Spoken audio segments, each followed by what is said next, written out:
Life update guys. Good morning nga pala muna. For today's video mga ka-Queen of Vlog, so ayun na nga, magpiprito ako ng karning baboy. Wala akong masyadong budget ngayon, 100 pesos lang to. Tapos yung ilalagay ko is magic sarap din mantika. Titikman ko kung ano yung lasa ng pagluto ko. Kasi matanda na tayo, kailangan nating matuto sa lahat ng bagay. Katulad ng pagluluto, di ba mga ka-Queen of Vlog? Ayan, dahil mahilig ako sa kulay pink. Lahat ng ano dito kulay pink. Kahit plato kulay pink. Butangan ta sinisan. Magic sarap. Aw na naman ini kay nag-uran. Sabagay adi man ako sulod.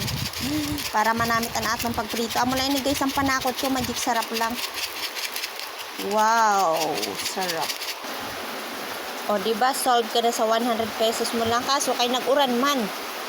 Jesus, nag-uran na naman. Sige na lang ka-uran-uran didi sa Aruroy.